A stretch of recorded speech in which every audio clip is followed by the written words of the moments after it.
کسی بھی طرح سے صلح پڑھا جائے.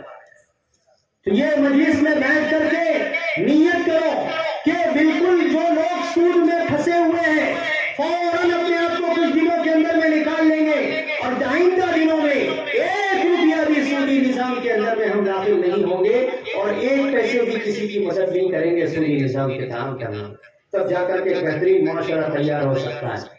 یہ بات بہت زیادہ گران گزر رہی ہوگی کیونکہ پیپسی کا، کوکا کولا کا اور اسی طریقے سے دوسری چیزوں کا بائیکاٹ کرنا بہت آسان ہے. مفتی صاحب یہ تم نے بہت بڑی بات بول دی ہے مجھے، کیونکہ لوگ ویڈیو بنا رہے تھے. اب کل سے ویڈیو یہ بننی چاہیے کہ میرا بینک کا یا پھر میرا فلاں بچت گھر کا یا فلاں جگہ کا ایسا معاملہ تھا جس میں میں نے اتنے روپیے نقصان برداشت کیا، لیکن یہودیوں کے اس نظام کی مخالفت میں اس کو ختم کر رہا ہوں. جو لوگ اس طرح کے ویڈیوز بنائیں نہ بنائیں کوئی مسئلہ نہیں ہے، ضروری نہیں ہے ویڈیو بنا کے ہی شیئر کرنا، لیکن یہ اصل کام ہے. ضمناً یہ ساری چیزوں کی بھی ہم لوگ مخالفت کریں. اس کا یہ مطلب نہیں کہ پیپسی پینا، تھمس اپ پینا آج سے شروع کر دیں، نہیں.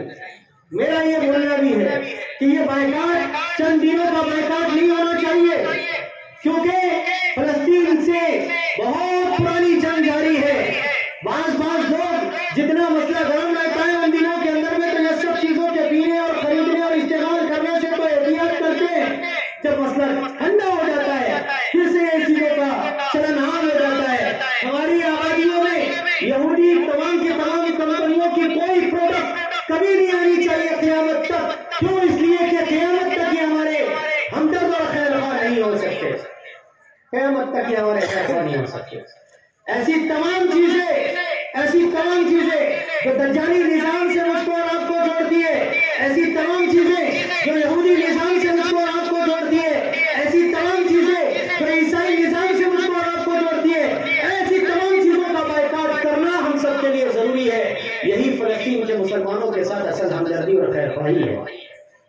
صحابی رسول نے اللہ کے نبی صلی اللہ علیہ وسلم سے پوچھا کہ یا رسول اللہ، فلسطین کی مسجد اقصی میں نماز پڑھنے کا 1000 ثواب، اگر میرے اندر میں استطاعت نہیں ہے وہاں پہنچنے کی اور میرے اندر میں اتنی طاقت نہیں ہے کہ میں وہاں جا کر کے نماز ادا کر سکوں، تو پھر یا رسول اللہ میں کیا کروں؟ حضور صلی اللہ علیہ وسلم نے فرمایا کہ تم تیل بھیج دیا کرو تاکہ وہاں چراغ جلانے میں کام آ جائے. اس زمانے میں چراغوں سے روشنیاں ہوتی ہیں. اللہ کے نبی صلی اللہ علیہ وسلم نے ایک حقیر سی مثال دے کر کے یہ بتلا دیا کہ انسان کے پاس، غریب سے غریب کے پاس تیل کی تو کم سے کم استطاعت ہوتی ہے جس کے ذریعے سے وہ فلسطین کا، مسجد اقصی کا تعاون کرے.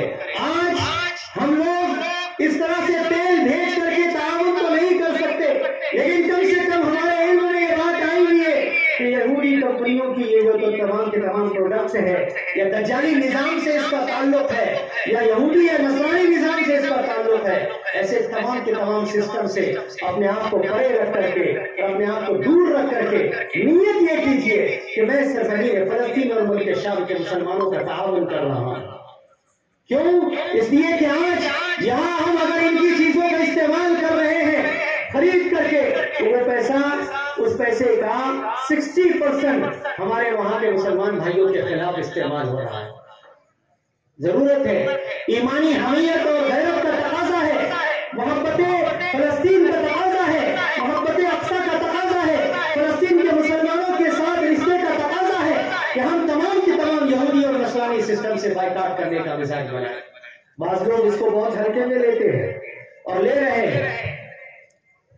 ارادہ کرو آج کے بعد کبھی بھی مرنے تک ایسی تمام کی تمام پروڈکٹ جیسی جس کے بارے میں یہ مجھ کو علم ہو جائے گا کہ یہودی یا نصرانی یا دجالی نظام سے اس کا تعلق ہے، میں ان تمام چیزوں کو استعمال نہیں کروں گا. ارادہ کیجیے. آپ سوچ رہے ہوں گے کہ پھر ہمارا فون بھی تو اسی سے تعلق رکھتا ہے، پھر ہمارا یہ بھی اس سے تعلق رکھتا ہے، وہ بھی اس سے تعلق رکھتا ہے. ایسی ضرورت نہیں ہے. براہ راست جس سے مجھے اور آپ کو یہ معلوم ہو رہا ہے کہ اس کا تعلق یہودیت سے، نصرانیت سے ہے، انہی چیزوں کا بائیکاٹ کیا جائے. براہ راست جس کا تعلق یہودیت سے نصرانیت سے نہیں ہے، واسطہ در واسطہ اگر ہے اور اس کا ہم کو یقینی علم بھی نہیں ہے، تو اس کے معاملے میں ہم گرفتار نہیں ہیں اور ہم اللہ تبارک و تعالیٰ کی طرف سے پوچھ اور جواب دہ نہیں ہے۔ ورنہ آج تو کسانوں کے لیے جو کھاد آ رہا ہے وہ بھی کہیں نہ کہیں سے تار جڑتا ہی ہے، کیونکہ آج پوری کی پوری دنیا کی ملٹی نیشنل کمپنیز ان کے قبضے میں ہیں، کہیں نہ کہیں سے وہاں تک تار جڑے گا ہی جڑے گا۔ لیکن ہم لوگ اس بات کا بھی ارادہ ہے کہ ہمارے اندر بھی ایسے نوجوان ہیں جو قابلیت کی اور صلاحیت کے رکھنے والے ہیں، ہم اپنی آبادیوں میں اپنے تمام کے تمام لوگوں کو ایسی کمپنیاں قائم کر کے اسٹیبل کرنے کی کوشش کریں جس کے اندر میں انجینئرنگ کی، الیکٹرانک کی، یا پھر کھیتوں کے تعلق سے یا کسی اور تعلق سے یا پولیٹیکل نظام میں جا کر کے اس نظام کو درست کرنے کی قابلیت ہے، صلاحیت ہے، تو اپنے سماج کو اور اپنے مسلم معاشروں کو اسٹیبل کرے، ان کے قدموں پر کھڑا کرے۔ کب تک دوسروں کے اوپر ہم لوگ پلتے رہیں گے؟ کس کی بنائی ہوئی چیز ہے، اس کی بنائی ہوئی چیز ہے، بلکہ اس دنیا کے اندر میں جتنی بہت زیادہ نمایاں چیزیں ہیں تمام کی تمام مسلم سائنٹسٹوں کی دی ہوئی ہے، تمام کی تمام مسلم قائدین کی دی ہوئی ہے۔ کوئی اور نیا سسٹم جو اس وقت میں آ رہا ہے یہ یہودی اور نصرانیوں کا ہے، ورنہ اکثر پولیٹیکل نظام ہو یا پھر اسی طریقے سے ٹائمنگ کا جو ریاضیات کا جو شعبہ ہے یا پھر کھیتیوں کا جو شعبہ ہے یا پھر اسی طریقے سے فوجی نظام ہے جس کو پولیس سے لے کر کے آرمی تک کے اگر آپ لے جائے، یہ سارا کا سارا سسٹم ہمارے مسلم قائدین کا، مسلم سائنٹسٹوں کا دیا ہوا ہے۔ لیکن افسوس ہے کہ ہمارے نوجوان قابلیتیں رکھنے کے باوجود سست اور غافل بن رہے ہیں، صلاحیتیں رکھنے کے باوجود سست اور غافل بن رہے ہیں اور اپنے آپ کو پیچھے کر رہے ہیں۔ یہ بہت بڑی ہمارے اندر میں کمی ہے۔ فلسطین کے مسلمانوں سے مجھے اور آپ کو یہ بھی سبق ملتا ہے کہ اپنی آبادیوں کا تحفظ کرنا سیکھیے۔ تمام دنیا نے ان سے رشتہ ناتا توڑ دیا، لیکن آج بھی ایک معصوم بچی کا آپ نے انٹرویو دیکھا ہوگا کہ اس نے صاف صاف عربی میں کہا کہ ہم دنیا سے کھانا طلب نہیں کرتے، ہم دنیا سے پانی طلب نہیں کرتے، ہم دنیا سے کپڑا طلب نہیں کرتے، ہم دنیا سے اگر کچھ طلب کرتے ہیں تو صرف اور صرف یہ طلب کرتے ہیں کہ آپ ہمارے ساتھ کھڑے ہونا سیکھیے، صرف یہ چاہتے ہیں، اس کے علاوہ ہم کو دنیا سے کوئی امید نہیں ہے۔ مسلمانوں، پوری دنیا کے مسلمانوں پر یہ تماشا ہے کہ ان مسلمانوں نے اپنے آپ کو کیسے تیار کیا ہے، کس طرح سے اپنی آبادیوں کا تحفظ کیا ہے، کس طرح سے اپنی آبادیوں کو بنایا ہے، سنوارا ہے۔ ملک بھارت کے یہ حالات اس وقت میں بہت زیادہ تیزی کے ساتھ بدل رہے ہیں، تو ہم یہ دیکھ رہے ہیں کہ ان بدلتے ہوئے حالات میں ہمیں کیا کرنا ہے۔ پازیٹیوٹی لیتے ہوئے ہمیں بھی اپنے طور پر تیاریاں کرنے کی ضرورت ہے، ہمیں بھی اپنے طور پر بننے کی اور منظم ہونے کی ضرورت ہے۔ یہ فرقوں کی لڑائیاں، مسلکوں کی لڑائیاں، جماعتوں کی لڑائیاں اب ہمارے اندر سے ختم ہونی چاہیے۔ میں صاف طور سے علماء کو، تمام قائدین کو اور تمام کے تمام مسلک کے ذمہ داروں سے یہ کہنا چاہوں گا کہ اپنے اندر سے نفرت کی باتوں کو ختم کیجیے۔ جس کو آمین بل ظاہر کرنا ہو وہ شوق سے آمین بل ظاہر کرے، اور جس کو قید خلف ایمان کرنا ہو وہ شوق سے قید خلف ایمان کرے، اور جس کو نہ کرنا ہو وہ نہ کرے، جس کو ترک رفع یدین کرنا ہو ترک رفع یدین کرے، جس کو رفع یدین کرنا ہو وہ رفع یدین کرے۔ لیکن اللہ کے واسطے ان باتوں کو سوشل میڈیا پر نہ لائیں، ان اختلافات کو اپنے درمیان میں نہ لائیں، اور اپنے درمیان میں لا کر کے اتنا زیادہ اس کو بڑھاوا نہ دے کہ جس کی ذریعے سے ہماری آبادیاں تقسیم ہو جائیں، ہماری برادریاں تقسیم ہو جائیں، ہمارے مزاج تقسیم ہو جائیں۔ یہ ہمارے لیے بہت زیادہ خطرناک بات ہے۔ کلمہ لا الہ الا اللہ محمد رسول اللہ، اس رشتے پر جمنا سیکھیے، اس رشتے پر، اس نقطۂ وحدت پر آنا سیکھیے، اپنے اندر میں اتحاد کی فضا بنائیے، اپنے مزاج میں اتحاد کی فضا بنائیے، اور اختلاف کی تمام باتوں کو ختم کیجیے، اور اگر کوئی کرنے والا ہو تو اس کو حکمت کے ساتھ وہاں پر خاموش کیجیے۔ بالکل کوئی کرنے کی ضرورت نہیں ہے، وہ فیصلہ آخرت میں فیصلہ ہوگا، کون حق پر تھا کون نہ حق پر تھا۔ لیکن اس وقت میں ہم سب کے لیے پازیٹیو پوائنٹ یہ ہے کہ ہم سب کے سب لوگ سوائے قادیانیوں کے، شکیلیوں کے اور سوائے منکرین ختم نبوت کے، ہم سب کے سب لوگ، چاہے وہ مسلک اعلیٰ حضرت سے تعلق رکھنے والے ہوں، چاہے وہ جماعت اسلامی سے تعلق رکھنے والے ہوں، چاہے وہ دیوبندی ہو، چاہے وہ اہل حدیث ہو، چاہے وہ کوئی اور مسلک اور جماعت سے ہو، جس کو کلمہ لا الہ الا اللہ محمد رسول اللہ ملا ہے، یہی اس کا سب سے بڑا ٹائٹل ہے، اور اس ٹائٹل پر سب متحد ہونا سیکھیے۔ جس دن ہماری سوچ ایسی بن جائے گی، جس دن ہماری فکر ایسی ہو جائے گی، انشاءاللہ ہماری سرزمین ارداپور اور پورے ملک کے بھارت کے مسلمانوں کے لیے فتوحات کے بعد کھل جائیں گے۔ اللہ تبارک و تعالی ہم سب کو کئی سنی باتوں پر عمل کی توفیق عطا فرمائے۔ یا اللہ ہم سب کے گناہوں کو معاف فرمائیے، خطاؤں سے درگزر فرمائیے، سیئات کو حسنات سے مبدل فرمائیے۔ مولا کریم ہم سب لوگ آپ کے بندے ہیں، نبی پاک محمد رسول اللہ صلی اللہ علیہ وسلم کے امتی ہے۔ ہمارے بھائی فلسطین کے جتنے بھی پریشان حال ہیں، ہماری بہنیں اور مائیں اور معصوم بچے، ان کے درد میں شریک ہونے کے لیے ہم سب کے سب یہاں پر جمع ہوئے ہیں۔ مولا کریم ہماری اس محبت کو قبول فرمائیے، مسجد اقصیٰ کی اس محبت کو قبول فرمائیے، سرزمین انبیاء کی محبت کو قبول فرمائیے، ہم سب کے جمع ہونے کو مولا کریم قبول فرمائیے، کہنے سننے کو قبول فرمائیے، مولا کریم کہنے سننے کو قبول فرمائیے۔ مولا کریم ہم بہت مجبور ہیں، اتنی دوری پر بیٹھے ہوئے ہیں کہ ہم اپنے بھائیوں کی بہنوں کی کوئی مدد نہیں کر سکتے۔ مولا کریم ہم بہت زیادہ مجبور ہیں، دل ہمارے پھٹے جا رہے ہیں، مولا کریم دل ہمارے پھٹے جا رہے ہیں، وہ مناظر دیکھنے کی ہمارے اندر میں ہمت بھی نہیں ہے، معصوم بچوں کی مولا کریم شہادتیں دیکھنے کی ہمارے اندر میں ہمت بھی نہیں ہے، ہماری ماؤں بہنوں کے سہاگ اجڑنے کی مولا کریم ہمت بھی نہیں ہے، ہمیں وہ مناظر دیکھے۔ مولا کریم آج حالات ایسے آ گئے ہیں اور مولا کریم ایسے حالات آ پڑے ہیں کہ ہم کو دیکھنا پڑ رہا ہے۔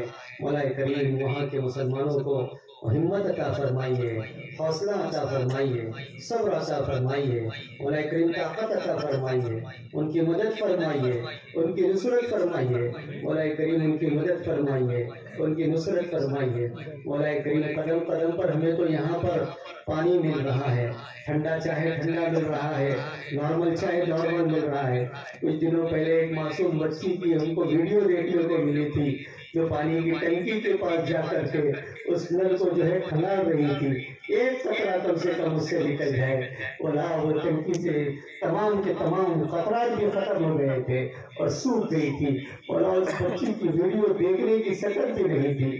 آپ نے ہم کو اتنی نعمتوں میں رکھا، اتنی نعمتوں میں رکھا کہ مولا ہمارے دسترخوان آج بھی 2-2 3-3 سالوں سے سج رہے ہیں، ہمارے دسترخوانوں پر خوب معیاری کھانے آ رہے ہیں، اور ہمارے بھائی بہن وہاں پر فاقوں کی زندگیاں گزار رہے ہیں۔ ہمارے آج بھی چھت ایسے ہے کہ جن میں ایسیاں چل رہی ہے اور وہاں ان کے سروں سے چھت چھین لیے گئے ہیں۔ مولا کریم کیا حالت آ رہی ہے۔ ہم پوری دنیا کے مسلمانوں کی طرف سے ملک شام کے مسلمان اس وقت میں قربانی دے رہے ہیں۔ مولا کریم ان کو جزائے خیر عطا فرمائیے، شہیدوں کو مولا کریم خوب بلند مراتب عطا فرمائیے، انبیاء کی صحبت میں ان کو جگہ عطا فرمائیے، جو شہید ہو کر کے آپ کے دربار میں آ گئے ہیں، انبیاء کی صحبت میں، صحابہ کی صحبت میں، جوار میں ان کو جگہ عطا فرمائیے۔ مولا کریم جو ابھی حیات ہے انہیں ہمت حوصلے عطا فرمائیے، زخمیوں کے مولا کریم کرب کو درد کو ختم فرمائیے۔ مولا کریم ان کے لیے اپنی نعمت کے دروازوں کو کھول دیجئے، مولا کریم ان کے لیے اپنی نعمت کے دروازوں کو کھول دیجئے۔ یا اللہ ان کی مدد فرمائیے، یا اللہ ان کی مدد فرمائیے۔ مولا کریم جیسے آپ نے بدر میں صحابہ کی مدد کی تھی، ویسے ہی مولا کریم مسلمانوں کی مدد فرما دیجئے، سرزمین فلسطین پر مسلمانوں کی مدد فرما دیجئے۔ جنگ کے میدانوں میں جس طرح سے آپ نے صحابہ کی مدد کی تھی، مولا کریم ٹھیک اسی طریقے سے فلسطین کی سرزمین پر مسلمانوں کی مدد فرما دیجئے۔ ساری دنیا نے ان سے رشتہ ناتا توڑ دیا، اب تک کے مولا کریم کوئی ان کے تعاون کے لیے میدان میں نہیں آیا، سب بیان بازیاں کر رہے ہیں، سب جملہ خرچی کر رہے ہیں، کوئی ان کے بیان کے لیے اور مدد کے لیے مولا کریم میدان میں نہیں آ رہا ہے۔ مولا آپ کے سہارے پر چل رہے ہیں، آپ ہی کے خزانے پر ان کی نظر ہے، آپ ہی کی ذات پر ان کی نظر ہے۔ مولا کریم یقین اور توکل بھی آپ ہی کی ذات پر ہے، اور یقیناً مولا آپ ہی ان کی مدد کر رہے ہیں، آپ ہی کی مدد سے اب تک کے وہ کامیاب ہوئے ہیں، آپ ہی کی مدد سے انہوں نے فتح کو پھر تو ہمکنار کیا ہے۔ مولا کریم مزید نصرت اور مدد فرما دیجئے یا اللہ، مزید نصرت اور مدد فرما دیجئے یا اللہ، مزید نصرت اور مدد فرما دیجئے۔ ان کی ہر چھوٹی بڑی ضرورت کو اپنے خزانے غیب سے پورا فرما دیجئے یا اللہ، ان کی ہر چھوٹی بڑی ضرورت کو اپنے خزانے غیب سے پورا فرما دیجئے۔ ہماری بہنوں کی حفاظت فرمائیے، ماؤں کی حفاظت فرمائیے، بیٹیوں کی حفاظت فرمائیے، ہمارے نوجوان بھائیوں کی حفاظت فرمائیے۔ پوری دنیا میں جتنے اسلام کے جیالے جہاں کہیں بھی اسلام کے زندہ کرنے کے لیے کوششوں میں لگے ہوئے ہیں، آپ کے نبی صلی اللہ علیہ وسلم کی شریعت کے نفاذ کے لیے کوششوں میں لگے ہوئے ہیں، مولا کریم ہر مقام پر ان کا تعاون فرمائیے، ان کی مدد فرمائیے، ان کی نصرت فرمائیے۔ مولا کریم ان کے لیے خوب خیر کے دروازے کھول دیجیے، اسباب اور وسائل کے دروازے کھول دیجیے، ان کے لیے تحفظات کے فیصلے فرمائیے۔ مولا کریم ان کے لیے تحفظات کے فیصلے فرما دیجیے یا اللہ، رحم فرما دیجئے یا اللہ، کرم فرما دیجئے۔ مولا کریم رحم فرما دیجئے یا اللہ، کرم فرما دیجئے۔ ہم فلسطین کے مسلمانوں کے غم میں شریک ہیں، لیکن مولا ہم ان کی تعزیت نہیں کر سکتے، کیوں؟ اس لیے کہ ہم ان کے سامنے حاضر بھی نہیں ہو سکتے، اور وہاں کے مسلمانوں کی ہمت اور جوان مردی دیتی ہے۔ انہوں نے ہم کو میسج کے ذریعے سے یہ کہہ دیا کہ خبردار ہماری تعزیت کے لیے مت آنا، اگر آنا ہے تو مبارکبادی دینے کے لیے آنا، کہ جس کے گھر میں اتنے شہید ہوئے ہیں ان شہیدوں کی مبارکبادی دینے کے لیے آنا۔